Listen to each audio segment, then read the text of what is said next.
I've been thinking a lot lately about people who are making sacrifices and putting their lives at risk during these times. It could be medical workers, first responders, even folks that work in our grocery stores and retail are taking risks every day to help other people. And you may be one of those people, or maybe you're someone who's being served. And as I walked by in this beautiful day, I thought about our history. And right here in Ainsworth, we have a memorial for people who served in wars past, people who gave their lives, and just reminded of God's blessings to us through people who served others and sometimes even gave their lives. Just wanted to share a little devotional. We got a devotional book from Tim Keller a couple of years ago, and it's devotional through the Psalms. It's a year of devotions, and it's titled The Songs of Jesus, because we know from Jesus' life that he went to the Psalms in times of trouble, and they were written for us to know God and to know how to talk with him in times of trouble. So I'm just going to read his little devotional, and it was written in 2015, but you probably won't believe it when you hear what he writes. Psalm chapter 46, verses 1 to 5. God is our refuge and strength, and ever-present help in trouble.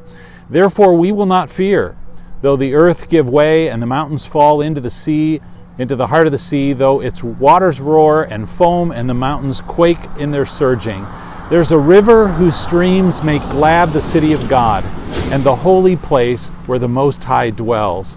God is within her, she will not fall. God will help her at the break of day. The title is The Ultimate Stronghold. Until recently, no one imagined the possibility of the world itself being destroyed. But today, this is 2015, our films are filled with ways it could happen.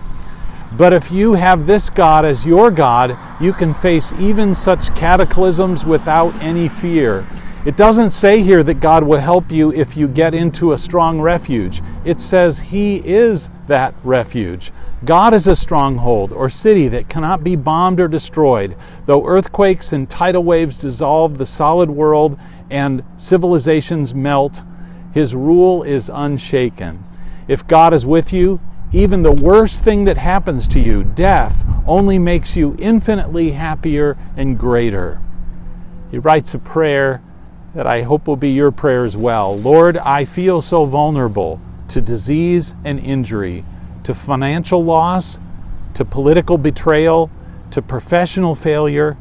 But in this psalm, you say that even earthquakes and mountains melting can't take away my inheritance of infinite love. Resurrection, new heavens, and new earth. As I praise you for this, my anxiety ebbs. Thank you. Amen. I trust that you aren't putting your hope in something that's going to pass away. Just as Jesus did, he looked back to the Psalms, written thousands of years before, looking for hope, not from the book itself, but the one who wrote the book, the one whose word lasts from eternity past to eternity future. Let's trust in God today because he is worthy of our trust.